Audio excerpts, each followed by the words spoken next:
Yeah, and that's my main objective, is to get the, a lot of us that grew up in the Southwest area, to come back to let the kids know that, look, you can make it out, I made it out.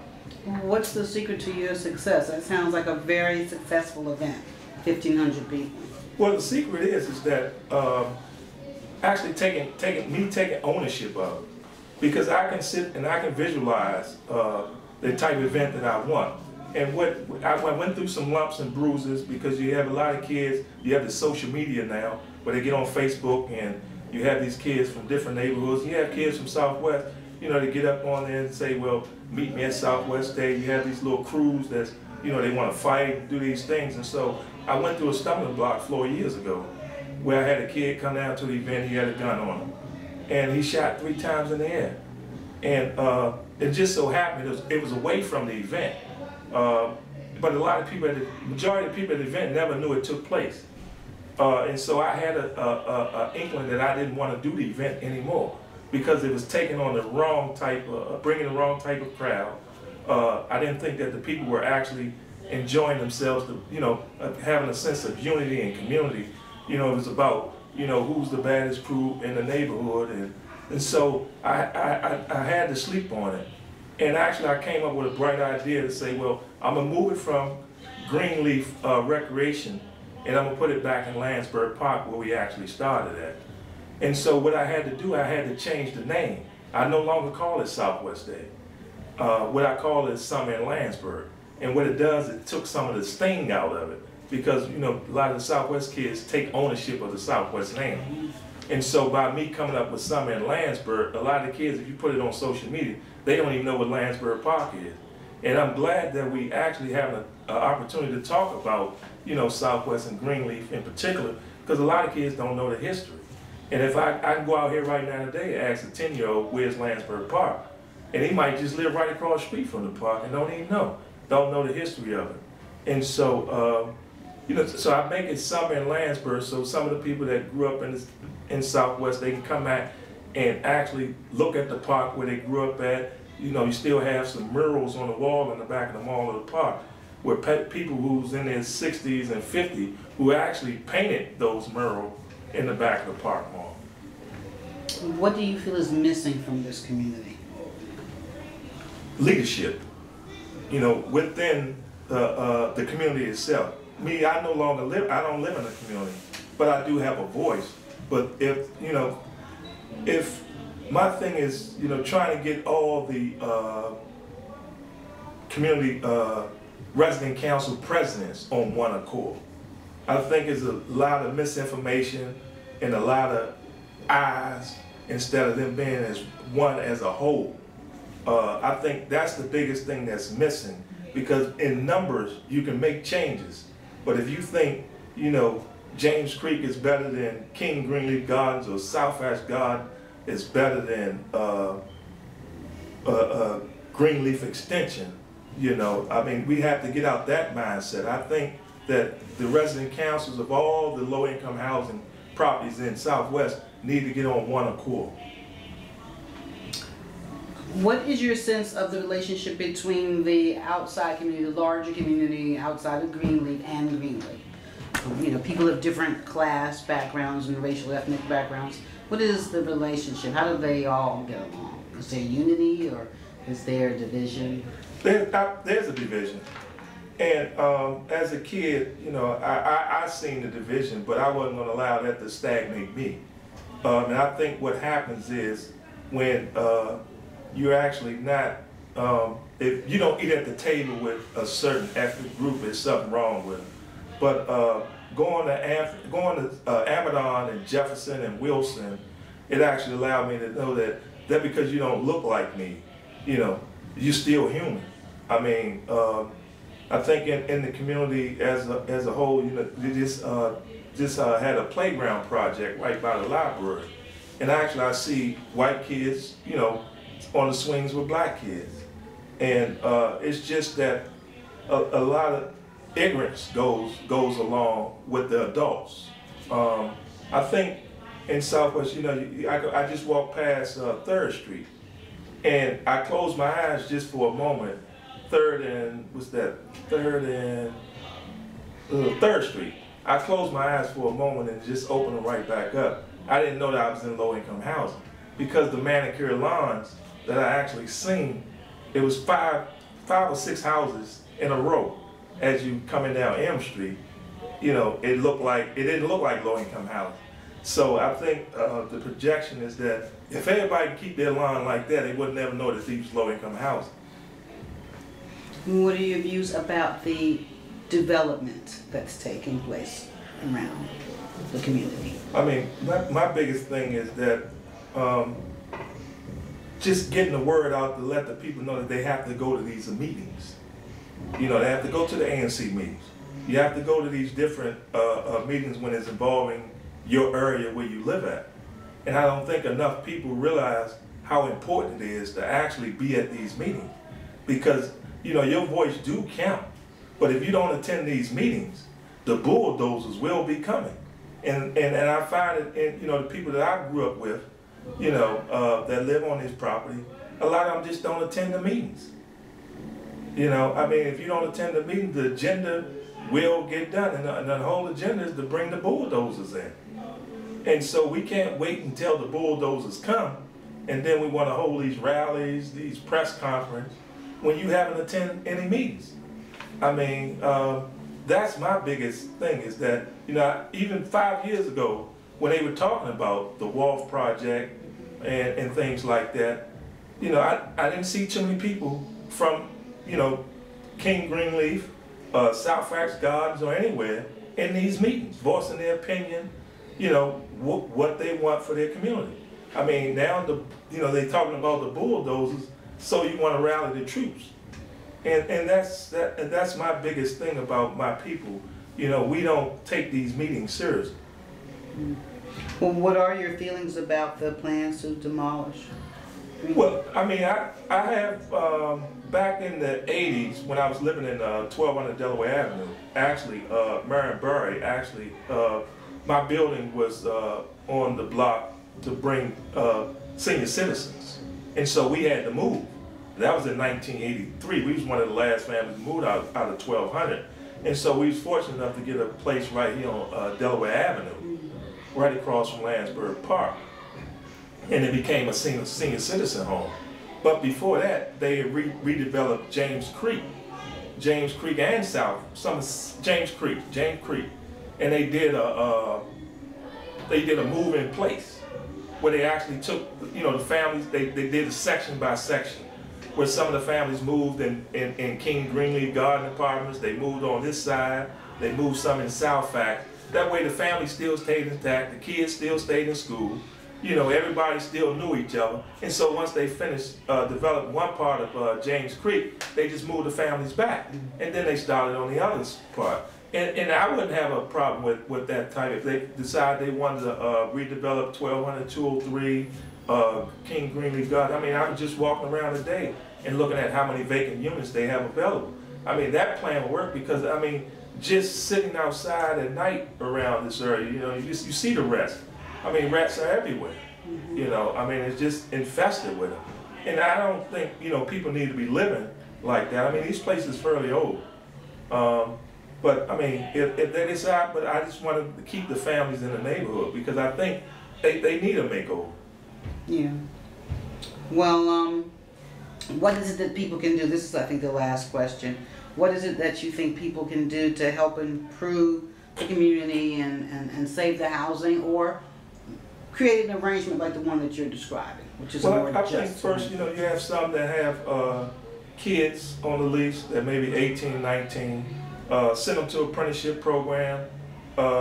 Actually, housing can actually, you know, they have a problem with coming and fixing water leaks, where you have, you know, kids or someone on the property that can actually come in, they certify, you know, they can fix the leak, because what happens, you know, housing don't come and fix the leaks, then the leaks turn into something else, it becomes mold, and next thing you have a bigger problem.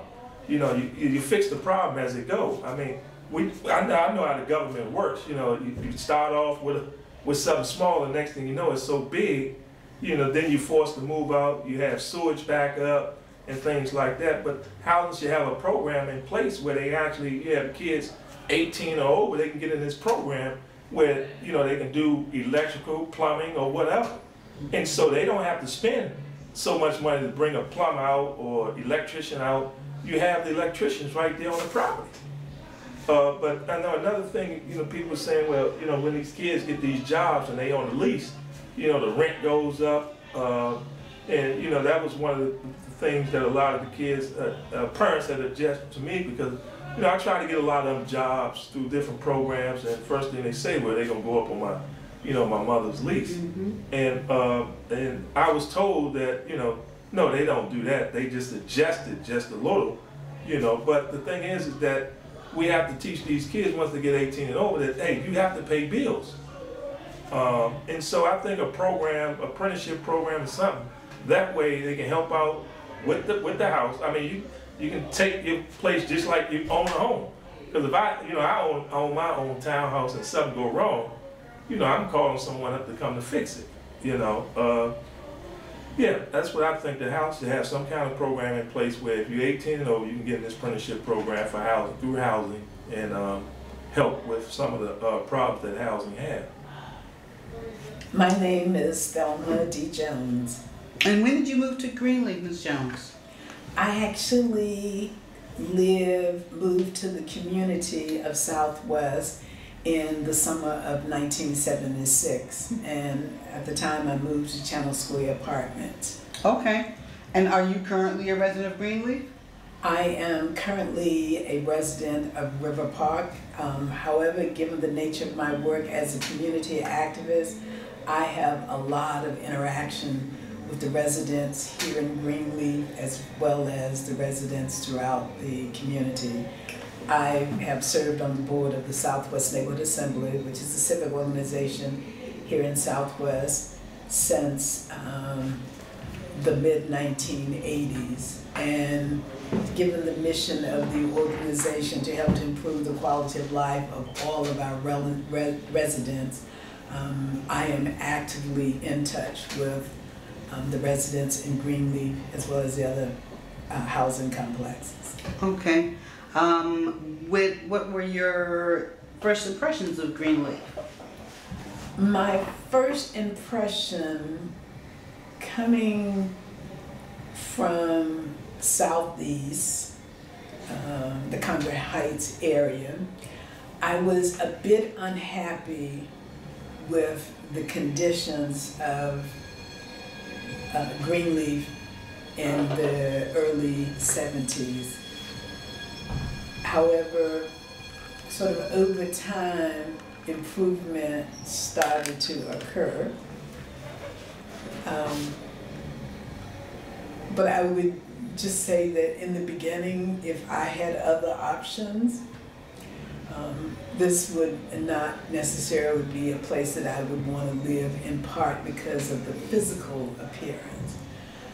But in terms of the people here, what they believed in and what they wanted, it's essentially the same thing that everyone wants, you know, regardless of their socioeconomic status. Okay. Do you feel a sense of community here in Greenleaf? Do people have a sense of community here? I really do think that people have a sense of community. They enjoy each other through social activities. There's an interaction of family events. When you talk to different people in the community, the Greenleaf community that is, they reference other residents in Greenleaf in a positive light. So I think there is a sense of that it's a good community. What do you feel could possibly be missing from this community? Some of the things that I think could be missing is opportunities to help to improve their quality of life, such as employment, high employment with better wages, not just minimum wage. I think being able to have better conditions in the development, because I have talked to a number of residents who complained about repairs that have gone on for a long time. Over time, I have heard people complain about rodents. The ones who are really concerned about the neighborhood have made complaints about unsavory things and illegal activities occurring here. And what are the type of things that you really appreciate about Greenleaf? What I really appreciate about Greenleaf goes back to what you just asked me. There's a sense of community, there's a sense of family, there is a sense of belonging, there is a sense that this is where their roots are and this is where they'd like to stay, because there is information that has been released that in the next several years or so that this development will be raised, and that causes concerns to me because I am a part of the Southwest Neighborhood Assembly, which is an organization that was created in 1964 to help mitigate the social tensions as a result of the urban renewals in the 1950s. And so the effects of that have not totally vanished. And so now for residents to hear that we're going to have a repeat of that, that bothers me. When I know that more than 23,000 people were relocated or displaced, that's very sad, because I know if I had to move and I was aware that I have to move, that does something psychologically. But when you're forced to move through no fault of your own and you have to go to a whole new community, you lose what was a part of you, you lose your comfort zone, you lose a sense of your identity. And when people lose that, that affects their confidence, that affects their self-esteem, that affects their entire outlook on who they are, what is my purpose, and where am I going to go to from here. So I don't want to see that happen to anybody. What do you feel is the relationship between the folks that reside here and the surrounding community? What I feel the relationship is one of mistrust. And I think it's that because agencies or just the system in general have not been totally forthcoming with them. And when they are told that something is going to happen, it doesn't necessarily happen, or it doesn't happen the way they were told that it was going to happen, or it may not happen. And when you have been lied to over and over, residents or anybody in any circumstance tends to not to believe you. And so if you sort of see a repeat of what's to come, then the mistrust here is sort of rooted in the history of this community. And because we continue to have redevelopment over and over, that affects people when they are looking for the basics. And if they call, the residents here call and say, we'd like a new playground, and they're told, well, we really don't have the funding to do that, or we'd like a new water system, or we'd all like our bathrooms renovated. And when they're told that, well, we can't do that because we don't have the budget, but yet every day they walk out and they see millions and millions of dollars worth of development occurring around them, then it's hard for residents to understand. Okay, a baseball stadium. it's hard for them to understand that, okay, you can build a brand new baseball stadium, but we can't get our bathrooms repaired. We can't get our windows replaced and insulated so that we are warm in the winter time and the hot air is minimized. Or the bath, every time one neighbor upstairs flushes their bathroom, the neighbor downstairs has to deal with that. But they can build a brand new stadium, baseball stadium, now soccer stadium is coming, and you can't go anywhere up Main Avenue without seeing all of the development that's coming. And that's not in any way to say that I am against growth and change. But what I am saying is that a community involves a lot of stakeholders. And when you have one set sort of advancing and the other set being left behind, that affects a lot of things. That affects the crime, that affects the education system, that affects the housing system, and it affects people's attitude and respect for each other.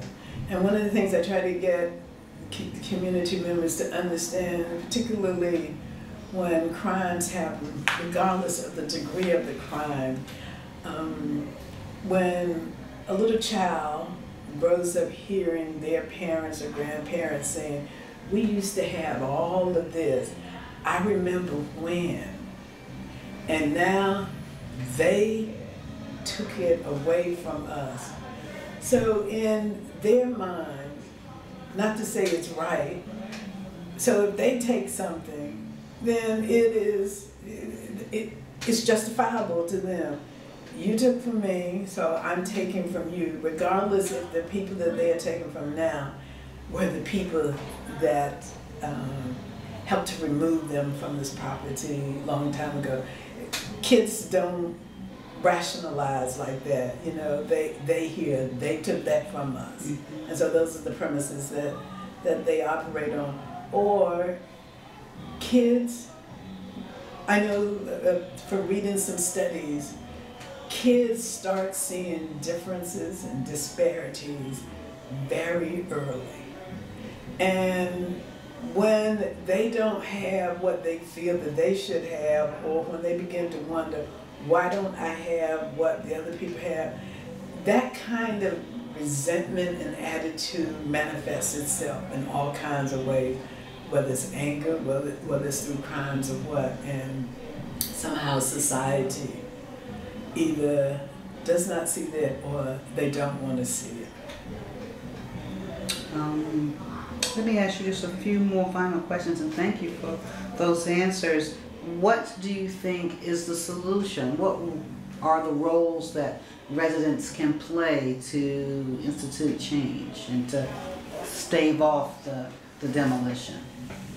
I think the roles that the community, well, first the role of the residents is to become more active in attending meetings and getting their voices out, really building strong tenant councils, and when things happen, to be there to voice their concerns and voice them in a way that is going to get the message across. Not necessarily always the threatening kinds of ways. You can get your voice across in ways that are not threatening to people.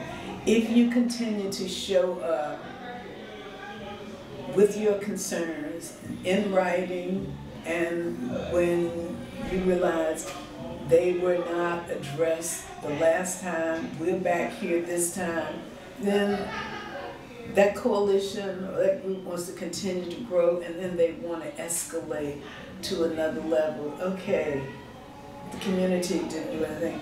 Let's go to my city councilman, or let's go to DC housing. And if they don't get answers, and it takes a while for these things, they don't occur overnight. You keep going back in an organized way with your list of concerns, ticking them off, saying, this is what you promised us on this particular date. It is this date now, and today you have only done this, or you haven't done anything. Tell us why you haven't done it. Tell us what we need to do. And if they can't do that, then that's why you have to look at other sources. Residents can come to the Southwest Neighborhood Assembly. We love to try and help all of the residents in our community, and that's one of the things that I am very good about on the board, saying we need to do more.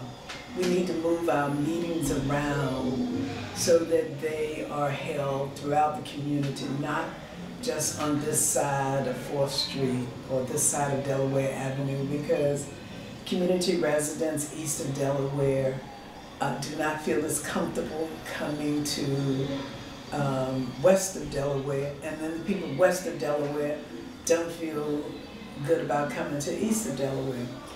The other thing is, I think if we make a greater effort to understand each other, as I said earlier, regardless of what people's socioeconomic status is, we all basically want a decent home, place to live. We want good education for our children and ourselves. We want a good job that's going to give us a sense of meaning and purpose, where we can make a difference, and that we are paid fairly. And we want financial independence. And that's basically what everybody wants.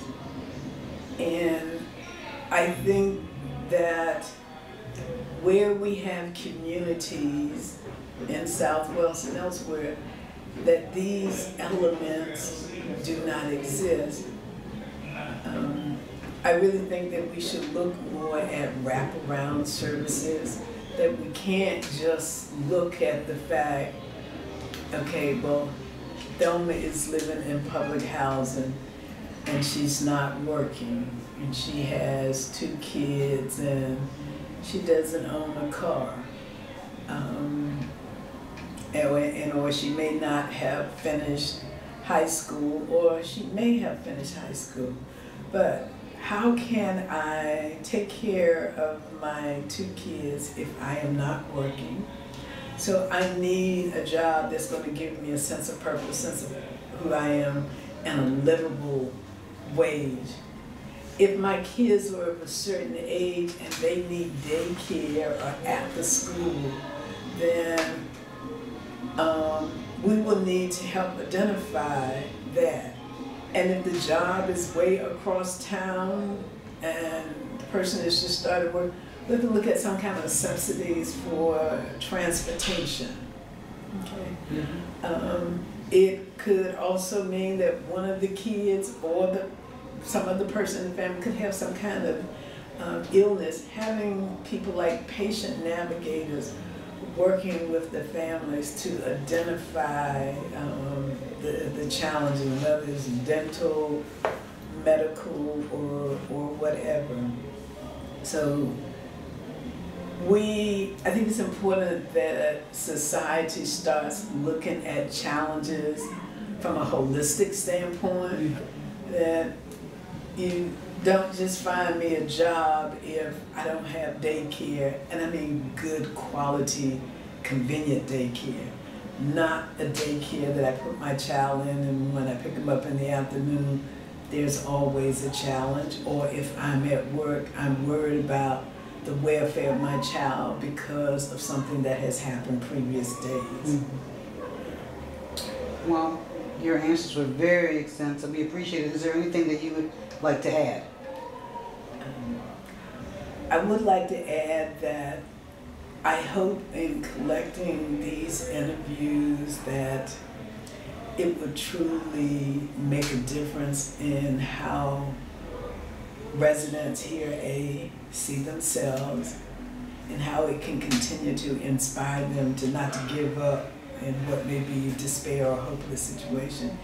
And more importantly, I hope it becomes a tool to enlighten the community about life in Greenleaf or life in public housing, so that we no longer look at each other as I'm better than he or she, or I'm better than they are, but look at it as that all of us in our diversity bring some value added to ensuring the growth and sustainability of a community.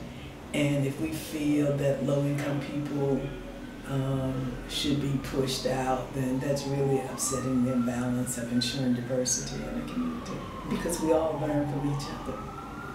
Can you tell me where you were born? I was born in Snow Hill, North Carolina, which is in the eastern part of the state. My parents were sharecropper farmers. Wow, what year were you born? 1950.